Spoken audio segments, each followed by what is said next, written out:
We're going to be making our own pH color indicator today. We're going to be using cabbage juice, okay, and this is red cabbage juice.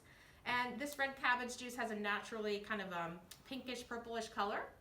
And the way we're going to do the experiment is I'm going to fill up 2 test tubes, each of them with 2 milliliters of this cabbage juice.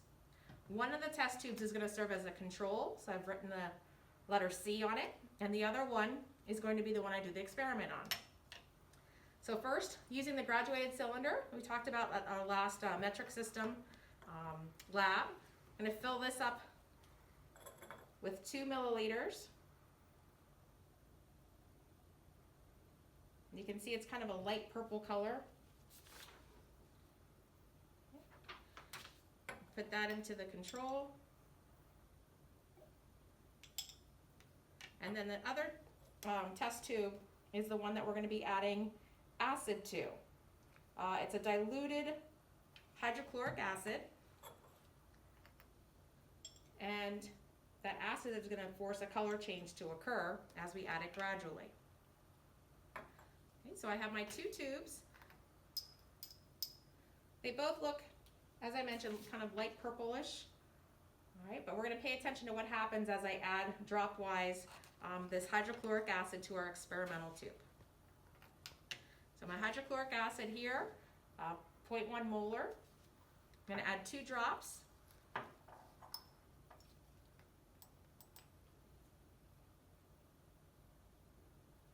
And we're going to look at the control tube for our comparison. Okay. So our control tube on the left and the experimental tube on the right. And you can see that there's a slight change in color. Almost looks a little bit more pink than purple. Okay, so that's the first round. And do this again, adding 2 drops.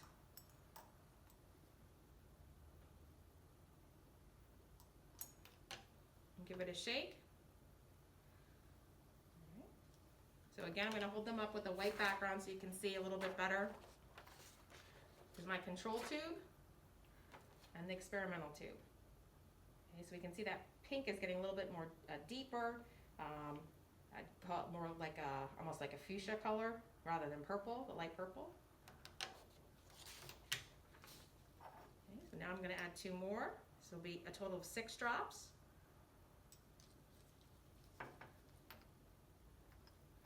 Now we're really starting to see a big difference in the color of the test tubes. Okay, so even brighter pink, brighter fuchsia, magenta. I'm not sure what colors you know and how you want to label that. Add 2 more to get us to 8. Give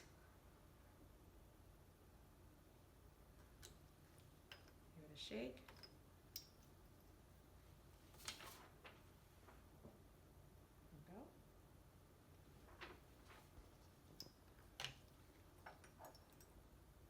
This is 2 more to get us to 10.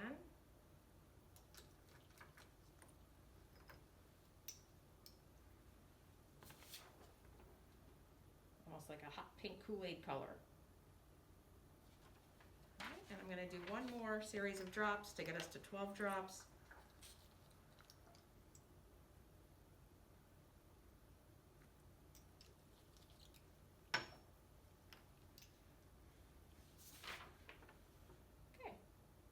So you can see that this cabbage juice has responded with the addition of the hydrochloric acid and changed the pH, obviously, so that we have a more acidic solution. And that more acidic solution has changed in color as we added that hydrochloric acid sequentially. Okay, on to the next one. Okay, so our second experiment, we're going to be looking at a whole bunch of what we call pH color indicators and see what pH they function at and determine what our unknown solutions on X and Y are by using these color indicators. We're also then at the end going to test with a pH indicator which tells us specifically what the pH is, and that way we can kind of see whether or not we guessed correctly or if we could support our hypothesis for our unknown X and unknown Y solutions. Okay, so we'll do that last. All right, so for the first part of the experiment, what I'm going to do is I have 10 test tubes. 5 of them are labeled X for unknown X, and 5 are labeled Y for unknown Y. I'm going to start off by putting 4 drops in each of the test tubes of the respective solutions.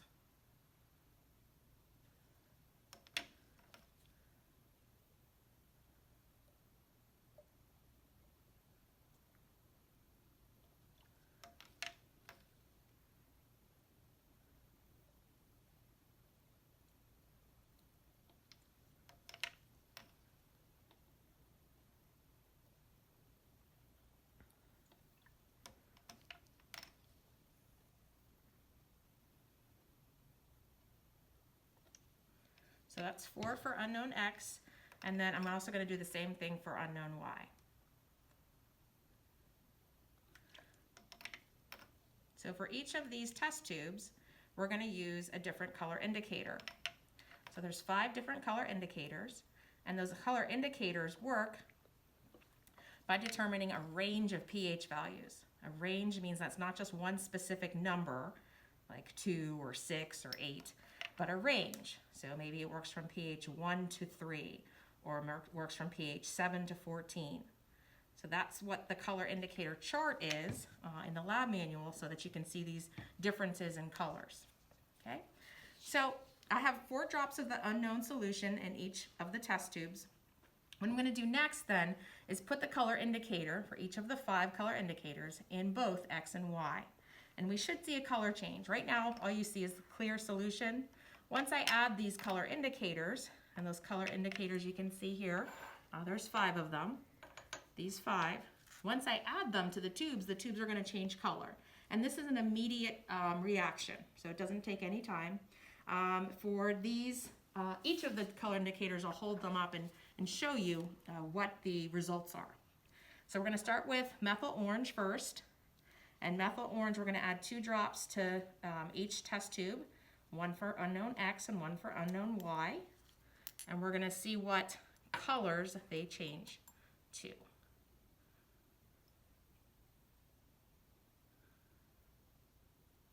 There's 2 drops for X and 2 drops for Y. Okay, so X and Y. This one's X and this one's Y. Give you a white background here so you can see a little bit of the color difference. Okay, so unknown X looks more kind of reddish pink, and unknown Y is definitely orange. Okay, so if you look on the color indicator chart to see what range that those 2 function as, we can see, for example, unknown X is going to function in the 0 to 3.1 range, okay, because it's red, and unknown Y, with it being orange, is going to function in the 3.1 to 4.4 range. Okay, and I get that off of the chart that's in the lab manual. Okay, so we're going to go to the next one. So these 2 are probably different pHs because they're in separate ranges. The next color indicator is methyl red. So same thing. I'm going to do 2 drops of methyl red into my unknown X first. Give it a shake. 2 drops into my unknown Y. Give that a shake. Okay. And again, I'll hold it back around so you can see. Unknown X, again, looks kind of reddish pink, and unknown Y is definitely yellow.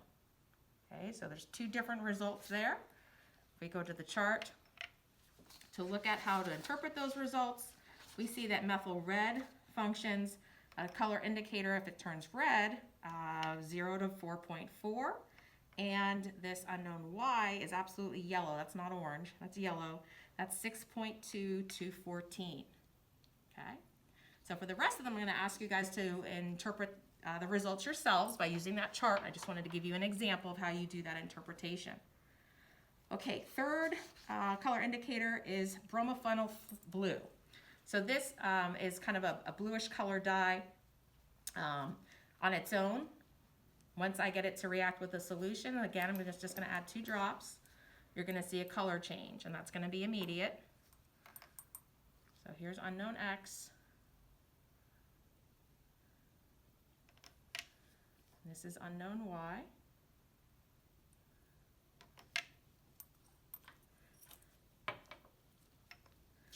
So unknown X is yellow, and unknown Y is blue. Okay, so you use that color indicator chart, and you can find out what the range of pH values are for each of those two unknowns. Okay.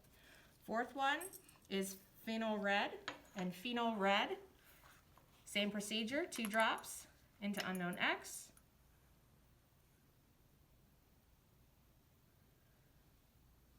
Turns yellow into unknown Y.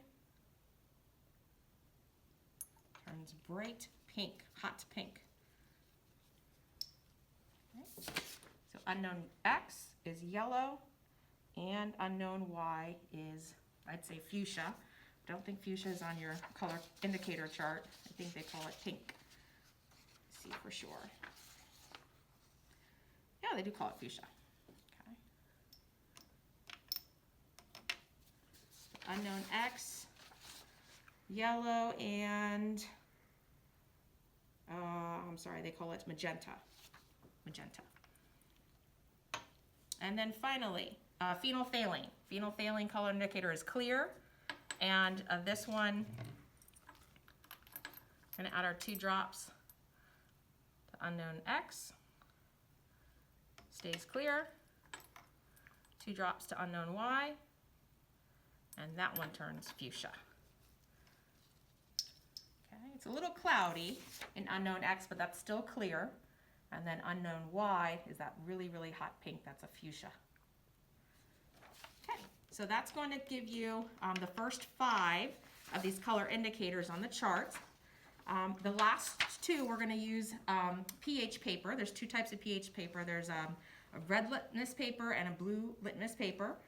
What we're going to do is just take a sheet of each and get it out. So here's the red litmus paper and blue litmus paper.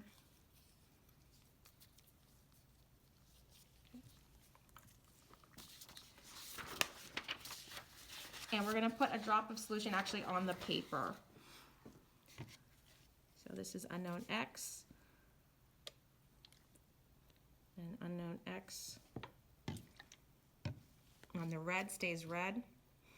On the blue, it turns the blue litmus paper red. Okay. I'm going to do the same thing for or with unknown Y. Ooh.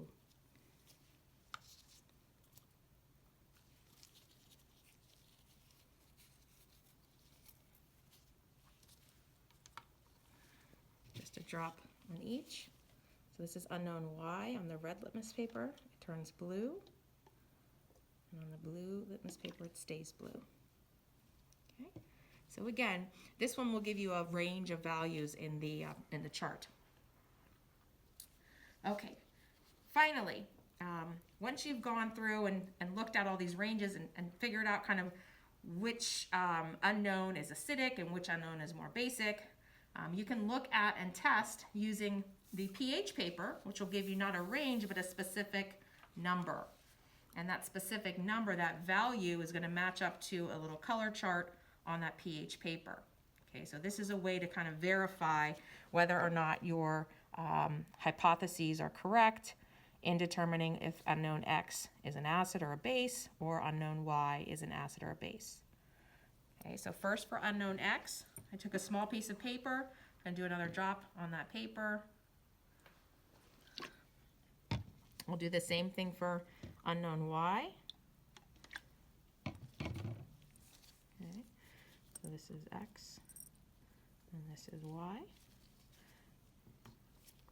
And if I match up that color, looks like unknown X is, it's like a reddish orange color. I'd say about a pH of 3. And unknown Y, kind of a bluish greenish color. I'd say probably a pH of 10. Okay, so I'm just matching that up with the color chart on the side.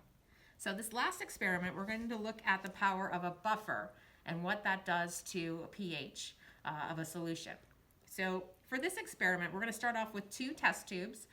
Each of the test tubes, I'm going to fill them about 1/4 of the way with water.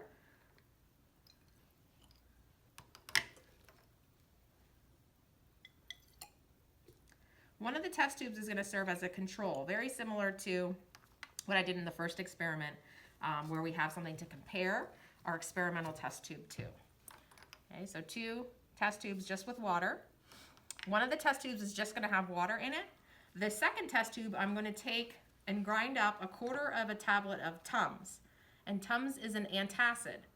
Okay, antacid means against acid. So this acts as a buffer.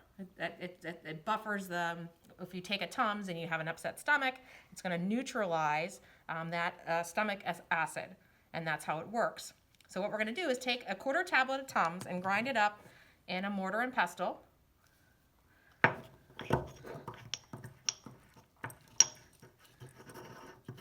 So I get a nice fine powder. Try to get it to go into solution. Okay. I'm going to get that into my test tube.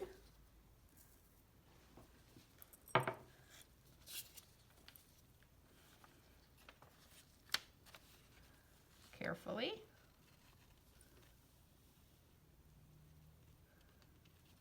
Okay. And it's not going to go all the way into solution, but it's going to turn it into kind of like a milky, chalky looking solution. I'm just going to shake it up a little bit so that I can get it somewhat homogeneous.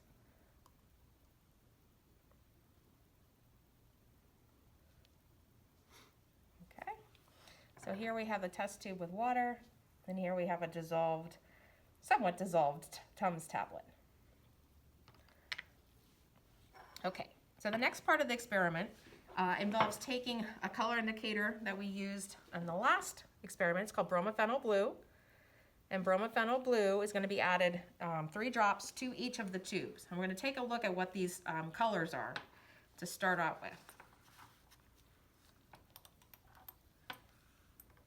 So 3 drops into my water.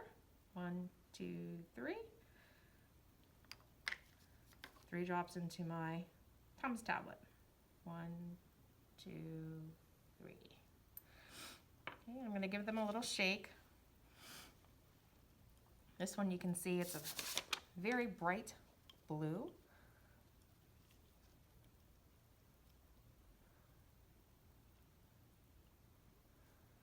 Okay. You can still see a little bit of the Tums tablet on the bottom. I'm trying to shake it up, try to get it to go into solution a little bit better. But that's a blue color. And then this is my water. And this is almost like a pale yellow, almost like a light green color here. So if we look on our color chart here, in the manual, it tells us that bromophenol blue is a greenish color, pH 6 to 7.6, and that's what you're seeing here. And if you remember, water is supposed to be neutral. Neutral is 7. And then that blue color that we're seeing, that really bright blue, 7.6 to 14 pH. Okay, so if I were guessing the range of pHs here between these 2 test tubes, this would be between 6 and 7.6, and then this one is 7.6 to 14. So we have 2 very different ranges. This is absolutely basic, and this one is around a neutral solution. Okay, so now what we're going to do is we're going to test the buffering capacity of our Tums. We're going to see whether or not there's a change or fluctuation in the pH as we add an acid dropwise to each of the test tubes. So again, our acid is 0.1 molar hydrochloric acid. This is the same that we used in the first experiment with the cabbage juice. I'm going to add 1 drop of acid to each, and then I'm going to give a shake.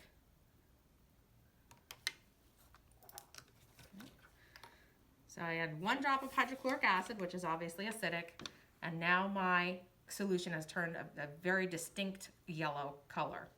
Okay, and 1 drop to my Tums solution.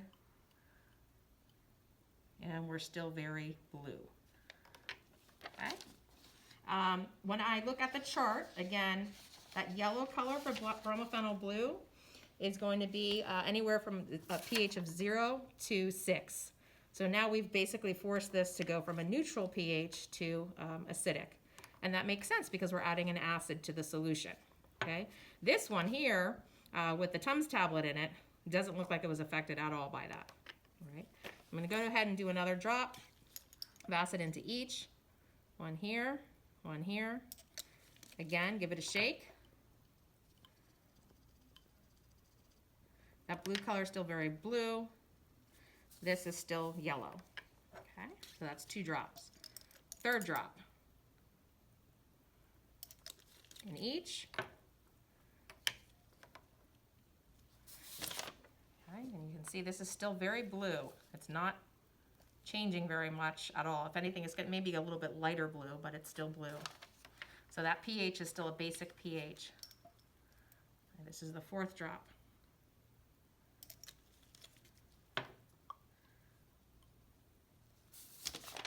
So again, still blue. It's a little bit lighter. Up at the top, it looks like it's a little bit lighter, and that's why I'm trying to shake it around. And then this one's still very yellow. Next. I think I'm on 5 drops. Okay, so we can see a little bit yellowish color when I add the drop of hydrochloric acid at the top. Again, that's why I'm trying to shake it around a little bit, but it's still blue. This one's still yellow, not changed. This is 6.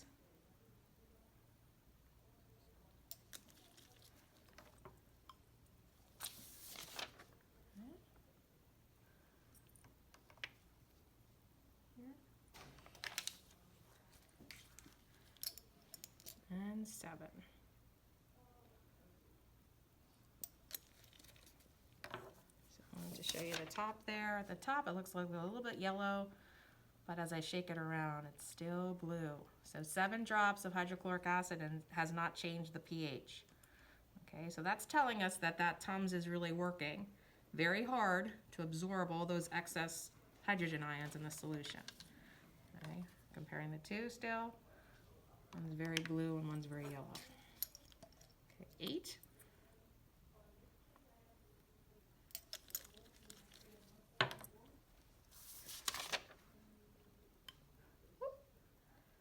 Okay, so now we're kind of like an aqua color, lightening up a little bit. Do 9.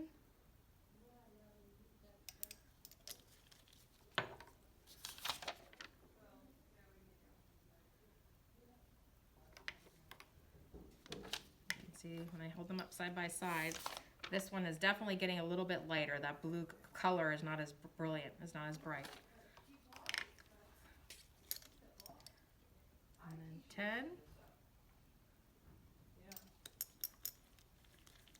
10. And now we can see we've reached a titration point.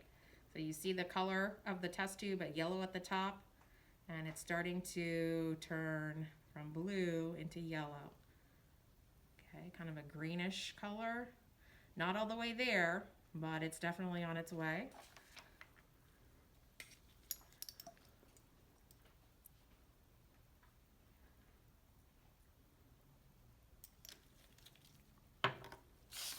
$12 drops. Not quite there, but it's definitely getting close. I'm trying to get it to get to a yellow color.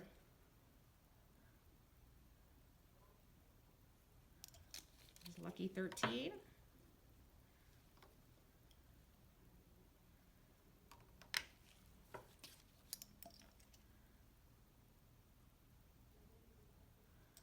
That's 14.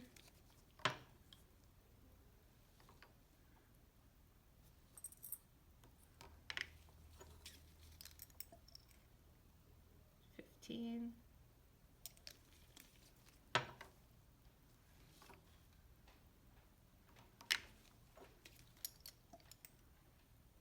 16.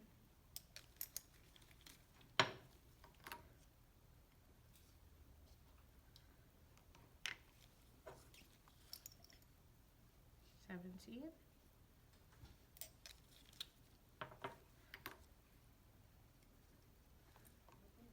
So a little bit blue at the bottom, but I think we're getting close. 18. Put this up on the background. So kind of a light green compared to our yellow. And now the pH is closer to neutral than basic. It's 19.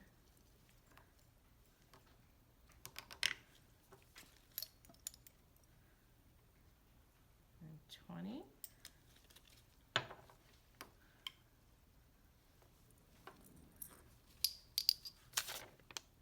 Okay.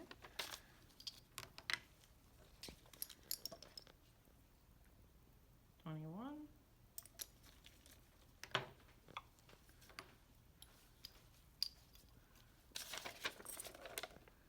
I'm almost there. 22.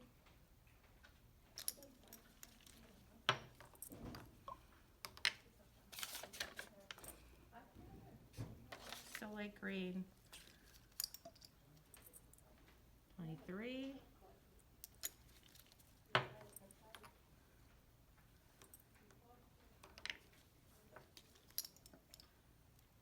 24.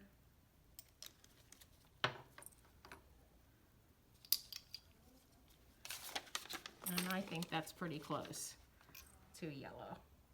Okay, so 24 drops to get it to change the pH of being very basic and force it to becoming acidic. So that means that that hydrochloric acid was absorbing all of those excess hydrogen ions to prevent it from changing.